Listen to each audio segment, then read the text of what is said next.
that the cancer doesn't come back. And the parents are like, wait a minute. There's got to be a better way to keep cancer from coming back than pouring nerve gas into our child for 2 to 4 years. Do you know what the repercussions of this are? And the doctors always minimize those and say, well, it's not really significant and we have a 90% success rate, so we need to do this. But for those parents who are smart enough, they ask the doctors, they say, hold on, what do you mean by a success rate? And then the doctors say, well, that's to keep the child alive for 5 years. Right. Wait a minute. So you're telling me my 3-year-old is only going to live to be 8? That's as good as it gets? Right. So thank God, we're in a place right now in society where we're waking up. And parents, it's fantastic. Parents typically in the past have been too busy to wake up. But now they're going, no, that is not acceptable.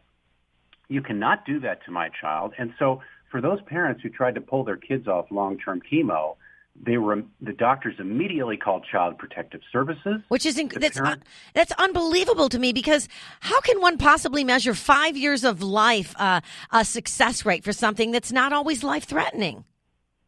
Well, and there you said it. It's not always life-threatening. And so what's happened is they've conned us into thinking that it is life-threatening. Right. It's not. It's not at all. And we've seen adults and children both, not relapse from cancer. And so that was the point of this film, really, was to get the information out there so people can see, oh, my God, people aren't dying. It's not life-threatening. Uh-huh. And now we can begin the process of turning back the clock and not giving the doctors so much power. Well, speaking of doctors, so I have to ask the obvious question. Why would doctors mandate something that hasn't been tested against anything else? Yeah, so they say, well, we have a 90% success rate, so why mess with something that works? And so in their mind, they don't consider side effects to be a problem. Now, for those of us who have children who we love, watching them have brain damage, organ failure, relapse, these are things we care about. And so, my father was an anesthesiologist. I know how those guys think. Mm-hmm. They've just been brainwashed to think that medicine is the answer. And God bless them. Medicine oftentimes is the answer for emergency situations. But in terms of healing the body, doctors don't have the ability to step back and go, hold on a second, Big Pharma. Maybe there are answers for healing that don't involve long-term chemo. And so that's the problem we have, is they're not testing anything else, because at the very top level, pharmaceutical companies control what gets tested and what doesn't. And they've decided, well, we don't need to test anything else because we're making $1.5 million per child, and we don't want to lose that money. So we're not going to test anything else, and we'll just tell people this is all they get. Right. Well, and they don't have any way to fight, because attorneys won't even take these cases because of what the law states. Correct? Can you tell us what the about that and what the law says? Right. So what the law says is that if a child's in imminent danger, then the state has the right to dictate what gets done to that child. So what we've had to do is convince attorneys to join us, and then we've had to educate Child Protective Services that the child is not, in fact, in imminent danger. There is no imminent danger because there is no cancer present in their body. And so we've been successful now in educating all these CPS officials to understand that.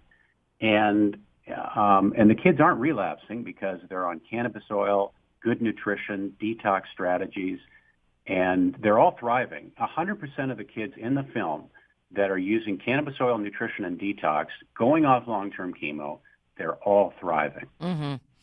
It's really crazy. I'm thinking of my dear friend that passed away over about a year and a half ago now. It's getting close to that. But she she went to Colorado and got THC therapy, and her tumors were starting to shrink. But of course, they couldn't afford to move to Colorado, so they stayed here in Texas. And I remember so distinctly when they gave her that last round of chemo. And I say this, it was like watching one of her beautiful plants, because she could grow anything. She was a wonderful gardener. And I remember looking at her like she was almost like one of her, like I said, one of her beautiful plants. And it's like someone poured poison on her, and then we slowly watched her die within a matter of, I'm going to say, 8 to 10 weeks.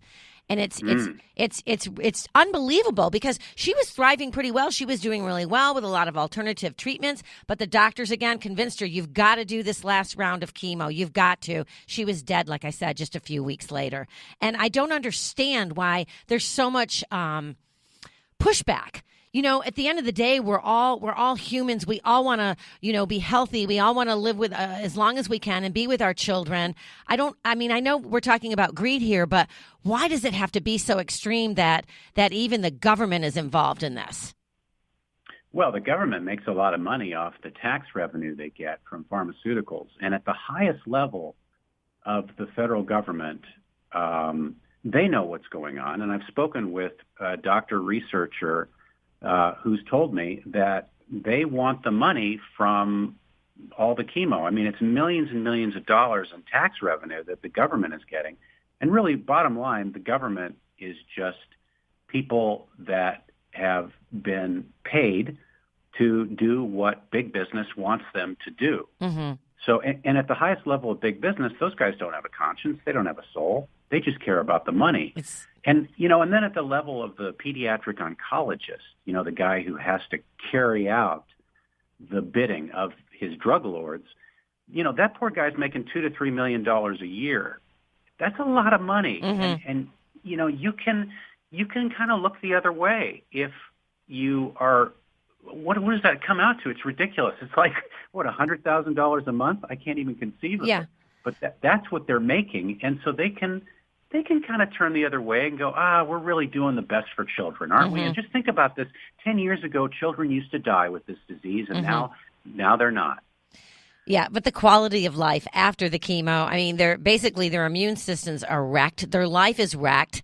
And even if they do survive, there's secondary cancers like ovary issues and decreased fertility, learning disabilities, hearing loss. I mean, I could go on and on. Stunted growth, osteoporosis, dental problems, and more. So, like I said, how can one possibly measure 5 years of life, a success rate for something that's not always life-threatening? Exactly. Okay, so let me ask you this: what about in the trailer for the documentary? You talk about the average editor took from drug companies $470,000 per editor. Right. Let's talk about that. Okay, so corruption in medicine is that it's the only business in the world where we allow business to pay people off to say what they want them to say. Like, you can't go to your judge and pay him to get a verdict in a court case. You can't go to your teacher and pay them to get an A for your child.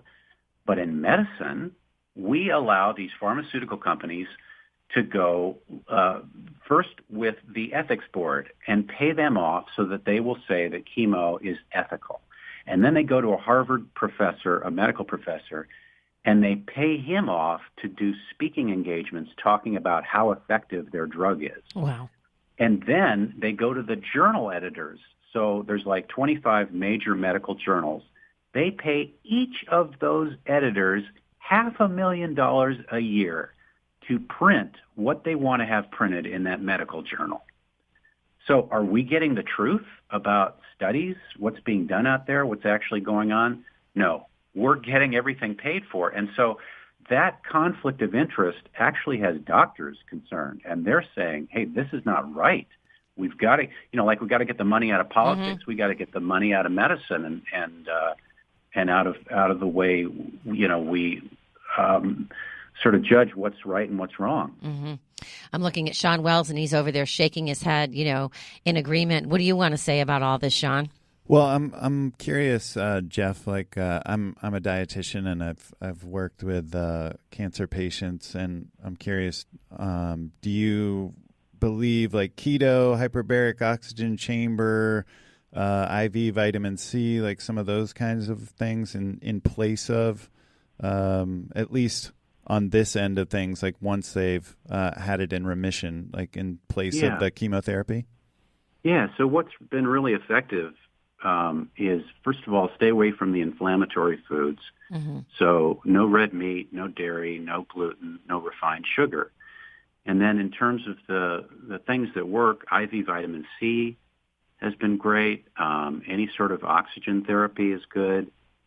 And then in terms of detox, things like infrared sauna, biomats, other sort of clay and baths that detox the body. And then the real cancer killer that has just been so effective is cannabis oil. Mm-hmm. And there have actually been so many studies on how cannabis oil kills cancer, and what it does scientifically is the mitochondria of the cancer cell cannot handle cannabis. It sort of revs up the mitochondria so mm-hmm. high that the mitochondria explodes, and then the cancer cell dies. So those are kind of the things that families are doing, and it's working. And these kids are thriving. Yeah, well, and I think of my friend, as I said, and her tumors were shrinking, and she couldn't tell the doctor why.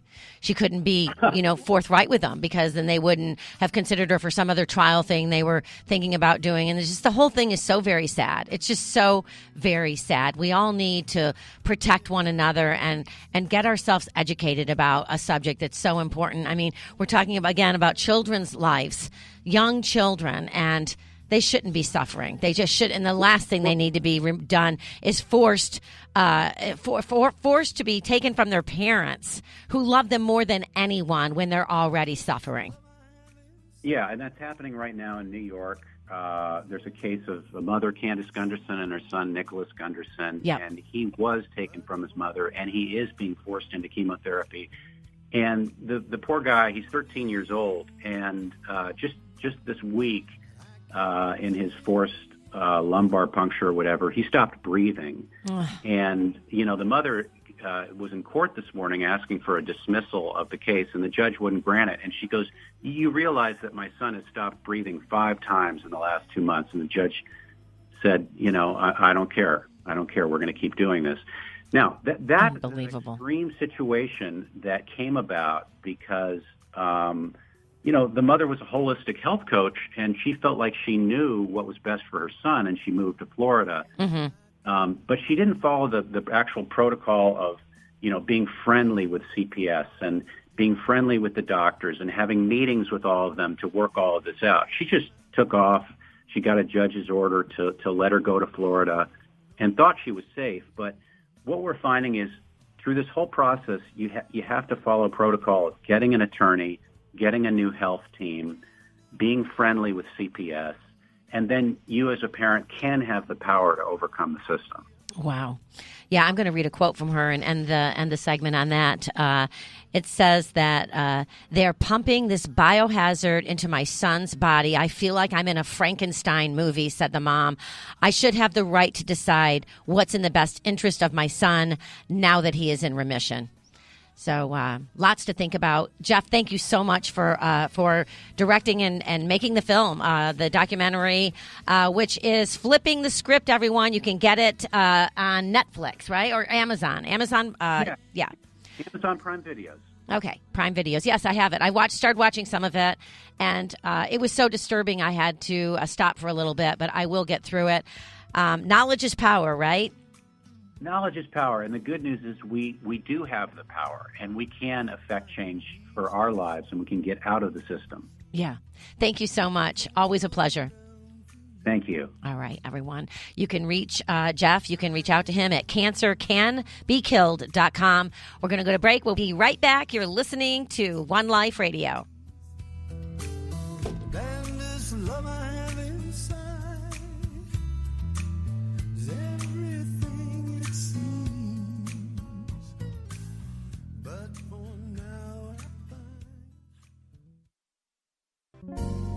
Introducing Moonlight, the latest squat to poop stool from Squatty Potty. Moonlight will light your way to the toilet on the darkest of nights. May your love of Squatty Potty burn brightly day or night with a motion and light activated night light with 3 brightness settings.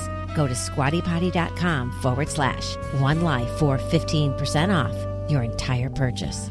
Follow the moonlight. Hey, this is Shawn Wells of the International Society of Sports Nutrition. One Life Radio is proud to partner with the ISSN. The ISSN is the world's leading scientific organization dedicated to the science of supplement.